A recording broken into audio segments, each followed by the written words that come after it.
है ना।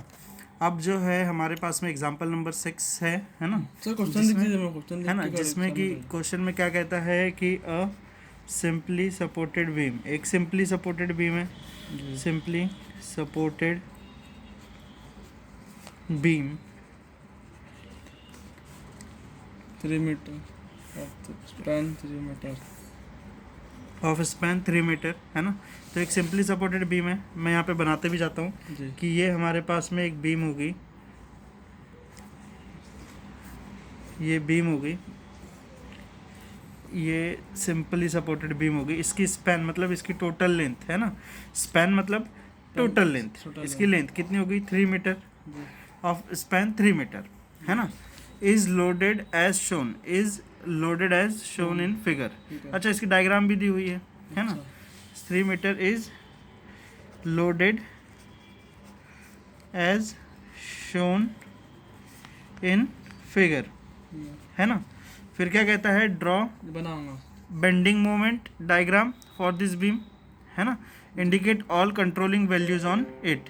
तो कहता है कि इस पे क्या करो, ड्रॉ करो बेंडिंग मोमेंट डायग्राम, है ना। बस इतना ही है। तो अब हमारे पास में ये जो डायग्राम है, हम यहाँ देख सकते हैं कि ये जो डायग्राम है ये कुछ इस तरीके से दी हुई है कि यहाँ पे है 5 किलो न्यूटन, ठीक है। फिर उसके बाद में है यहाँ पे 10 किलो न्यूटन, है ना। फिर इधर 30 है कि नहीं। फिर इधर 5 है, चलो ये ठीक है, ये 5 हो गया। और इसको नाम भी दे दिया है उसने कि ACDE और ये F और ये B, है ना। ठीक है। ये हो जाने के बाद में इसके बीच में यहाँ पे कहीं UDL लगा दिया है उसने, जो कि कितना है 70 किलो न्यूटन पर मीटर, है ना। ये ऐसा ऐसे दिया हुआ है उसने। उसके बाद ये जो लेंथ है यहाँ से लेके सी तक कितनी लेंथ है 0.5 की, है ना। सी से ई, फिर ये डी तक कितनी लेंथ है तो 1, और डी से लेके ई तक कितना है 1। फिर उसके बाद में लास्ट में भी कितना है तो 1 है। अब इसके लिए हमको क्या करना है तो बेंडिंग मोमेंट डायग्राम बनाना है, करेक्ट है। अब अगर हम इसके लिए बेंडिंग मोमेंट डायग्राम बनाएंगे तो कैसे, बेंडिंग मोमेंट डायग्राम के कैलकुलेशन हमको करने पड़ेंगे, सही बात है। तो बेंडिंग मोमेंट डायग्राम बनाने के लिए सबसे पहले हमको इस डायग्राम को, ये जो डायग्राम है ना, इसको क्या करना पड़ेगा, बदल के एक फ्री डायग्राम बनाना पड़ता है। तो हमको फ्री बॉडी डायग्राम, है ना, इसको थोड़ा सा हटा दो, इधर रख दो बुक को। तो अब जब हम इसको सबसे पहले अगर कन्वर्ट करते हैं तो सबसे पहले ये कुछ इस तरीके से हमने कन्वर्ट करना स्टार्ट किए। ये हमारे सपोर्ट हो गए, ये इधर एक हमारे पास में हो गया C जो कि कितना है 5 है। फिर इधर है 10, इधर से 10 हो गया। फिर इधर से E, है ना, ये हो गया C के बाद D, इसके बाद E जो है ये है 30, और उसके बाद में इधर से एक आ गया वो है 5, ये है F, ये है B। अच्छा, बीच में जो UDL है वो कितनी लेंथ पर है, उसके लिए लेंथ कितनी, यहाँ से लेके यहाँ तक की 1, तो 70 इंटू 1 करेंगे तो कितना होगा 70 होगा। तो ये सेंटर से हमारे पास में कितना हो जाएगा 70। उसको उसी को बदलने के लिए हमने एक और अपनी नई डायग्राम बनाए हैं, है ना। ये तो हमारी मेन डायग्राम है, ये जो हमारे क्वेश्चन में दी है, इसको हमने खुद से बनाया अपने लिए, सही बात है। ये हो जाने के बाद सबके डिस्टेंस देखो, ये A पॉइंट है तो ये रिएक्शन एट A ले लेंगे, ये रिएक्शन एट B ले लेंगे, सही बात है। ये A से लेके C तक कितना होगा 0.5, है ना। C से लेके फिर ये D तक, यहाँ तक कितना है 1 है। ये 70 तक कितना होगा 1 नहीं, 1 से फिर ये D और E कितना था 1, तो ये 1 का हाफ 0.5, तो ये 1 प्लस 0.5, ये पूरा D कितना था तो 1 था, है ना। तो ये 1 को अगर ब्रेक करेंगे तो ये 0.5, ये भी 0.5 है कि नहीं। तो ये 1 प्लस 0.5, तो 1 प्लस 0.5 कितना हो जाएगा 1.5 हो जाएगा, है कि नहीं।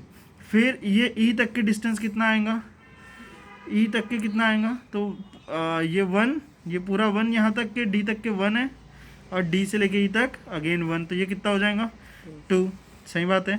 फिर ये F तक के कितना हो जाएगा 1.5, F तक के कितना हो जाएगा, तो ये F तक के E से लेके B तक कितना डिस्टेंस है तो 1 है, ये टोटल 1 है, तो ये भी 0.5 में और ये भी 0.5 में ब्रेक होगा। सही बात है ना। तो ये 2 और ये 0.5, 2.5 और लास्ट वाला तो हमको पता चल चुका है वो कितना है, 3 है ना। तो सबसे पहले हम अभी क्या कैलकुलेट करेंगे, रिएक्शन। सबसे पहले हम अभी रिएक्शन कैलकुलेट करेंगे। तो रिएक्शन कैसे रहेंगी, समीशन ऑफ फोर्स है ना along Y direction equal to 0, ऊपर जाने वाले प्लस और नीचे आने वाले माइनस। आर ए ऊपर जा रहा है, सो ये आर ए ऊपर जा रहा है, आर भी ऊपर जा रहा है ना। ठीक है, ये 5 नीचे आ रहा है, 10 नीचे आ रहा है, 70 भी नीचे आ रहा है, 30 भी नीचे आ रहा है, 5 भी नीचे आ रहा है और ये 0 है ना। फिर हम क्या करेंगे दूसरी स्टेप में, समीशन ऑफ मोमेंट है ना at point A equal to 0, clockwise positive और anti clockwise negative. Moment at point A, तो ए वाला तो 0 रहेगा। फिर ये 5 है ना, 5 और ये इसकी लेंथ 0.5, तो 5 इंटू 0.5 है ना, 5 इंटू 0.5 सही बात है, और ये क्लॉकवाइज है। फिर ये डी 10 इंटू 1 है ना, 10 इंटू 1 अगेन क्लॉकवाइज है। ठीक है, 70 इंटू 1.5 ठीक है, आ रहा है समझ में। फिर 30 इंटू 2 आ रहा है जी समझ में। फिर इसके बाद में 30 के बाद में ये 5 इंटू 2.5, 5 इंटू ये देखो 5 से ये 2.5, ये 2.5, सो ये अगेन 5 इंटू 2.5 है ना। फिर ये आर भी उल्टा जाएगा, एंटी क्लॉकवाइज जाएगा, तो R B into 3 equal to 0, और इस इक्वेशन से हमारा आर बी निकल सकता है। सो ये R B is equals to, मैं कैलकुलेट करूं, सो ये हमारे पास में आ गया 5 इंटू 0.5 प्लस 10 1 ज़ा 10 plus T into 1.5 plus 30 into 2 plus 5 into 2.5 minus unknown एक दे देंगे हम है ना, इंटू 3 और इक्वल टू 0। ठीक है, तो ये shift solve equal to, X ले लीजिए उसको, इसमें याले इसमें एक्स ही लेना पड़ेगा लगता है मुझे, अल्फा एक्स। ठीक है, अब शिफ्ट, तो ये शिफ्ट सॉल्व इक्वल टू, सो ये हमारे पास में आर बी आ गया है 63.33 किलो न्यूटन। तो ये आर बी मिल चुका है। आर बी को हम कहाँ रख देंगे, यहाँ पे है ना, तो ये आर बी की जगह पे यहाँ पे हम रख देंगे 63.33, और ये आर ए निकल जाएगा, उसको भी पुटअप करेंगे और यहाँ पे आर ए निकाल देंगे। तो इसको सॉल्व नहीं किया, इसी को अभी कर दे रहे ना इसमें पुट करके डायरेक्ट है ना। तो ये आर ए हमारे पास में आ गया एक्स प्लस आर बी 63.33 है ना, -5 -10 -70 -30 -5 alpha equal to 0, shift solve equal to, तो ये आ रहा है 56.67 किलो न्यूटन। क्या ये समझ में आ रहा है ना। अपन पहले से वो करो तो पहले से भी कर सकते हैं, ऐसा भी कर सकते हैं है ना। तो ये हमारे पास में समझ में आया, ये हमारे पास हो गया। अब हम क्या करेंगे, शेयर फोर्स डायग्राम तो बनाना नहीं है, डायरेक्टली बेंडिंग मोमेंट डायग्राम बनाना है। तो बेंडिंग मोमेंट निकालेंगे अभी अपन डायरेक्ट, है कि नहीं। तो किस किस पे निकालना है, सी पे, डी पे है ना, 70 को निकालना है क्या, नहीं, ई पे निकालना पड़ेगा और एफ पे, क्योंकि यही हमारे क्वेश्चन के पॉइंट्स थे, सी डी ई एफ है ना। ये तो हमारा यूडीएल का है, इसको हम नहीं निकालेंगे। क्या है समझ में आ रहा है ना। तो सबसे पहले ए पे और बी पे क्या रहेगा, 0, तो bending moment at A and C दोनों पे 0 हो गए। डायरेक्टली लिख दूँ मैं, चलेगा ऐसा, तो ए एंड सी के A and B correct, A and B, A और बी पे 0 रहेगा। फिर सी पे ले लेंगे हम, तो सी के इस साइड देखेंगे ना, तो लेफ्ट साइड देखेंगे तो क्लॉकवाइज पॉजिटिव, लेफ्ट साइड से क्लॉकवाइज पॉजिटिव, तो आर ए ऊपर जा रहा है, कैसा आ रहा है, क्लॉकवाइज, तो आर ए इंटू डिस्टेंस कितना है 0.5 एट सी, सी पे अगर हम देखेंगे तो आर ए इंटू 0.5 और क्लॉकवाइज है इसलिए प्लस, तो आर ए की वैल्यू हम यहाँ निकालेंगे और आंसर निकल जाएगा। जी फिर सी के बाद में हम डी पे निकाल सकते हैं, एट डी, है ना। तो यही है R A 5 into 0.5 R A into distance कितना है 1, है ना। दिख रहा है ये डिस्टेंस कितना है, तो 1 है, ये पूरा डिस्टेंस 1 है यहाँ तक का, ये 1 लिखे हमने, तो आर ए इंटू 1, ठीक है।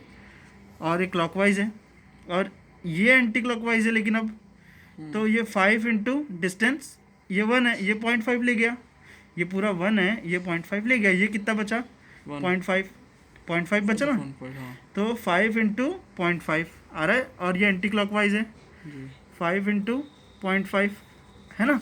तो ये एट डी हमने ये भी निकाल लिए, जी क्या जमेगा अच्छे से। डी के बाद में हमारे डी पे निकल चुका है, अब हम ई पे निकालेंगे, है ना। अब हम ई पे निकालेंगे हमारा मोमेंट, तो at E bending moment at E, है ना। ई पे निकालेंगे तो हम इस साइड देखेंगे, अब हम इस साइड से देखेंगे तो एंटी क्लॉकवाइज -1 पॉजिटिव हो जाएगा और क्लॉकवाइज उल्टा हो जाएगा, क्योंकि अब राइट साइड से देख रहे हैं ना, उसको अपने को अच्छे से याद करना पड़ेगा फिर उसके लिए, है ना।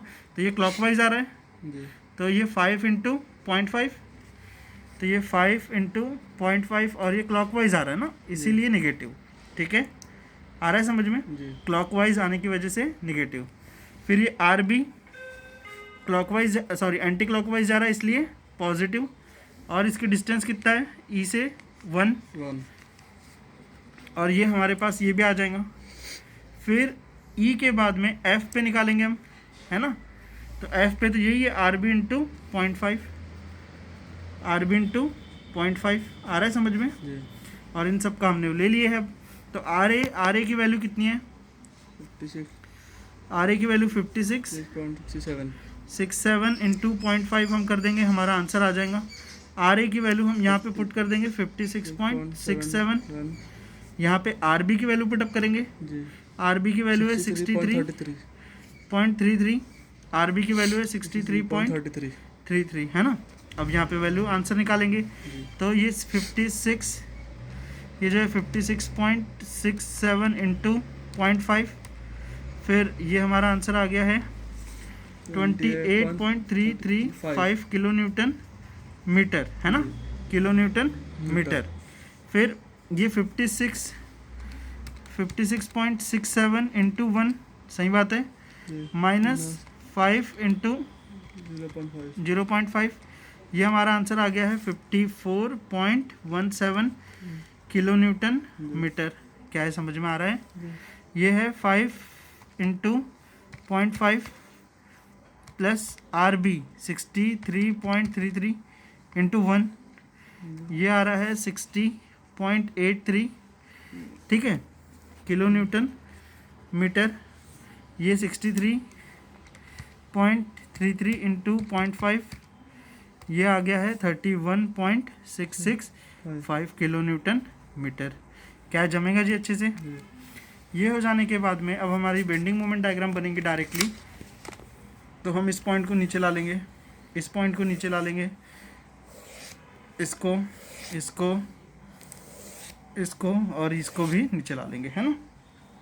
और हमारी बेंडिंग मोमेंट डायग्राम के लिए हमने ये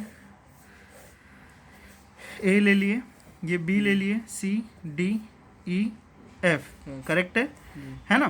तो देखो पहले ए पर और बी पर तो 0 है, ये ए पर और ये बी पर 0 है। सी पर कितना है 28.335, तो इसको सपोज मैंने यहाँ कह दिया कि ये है 28.335, है ना।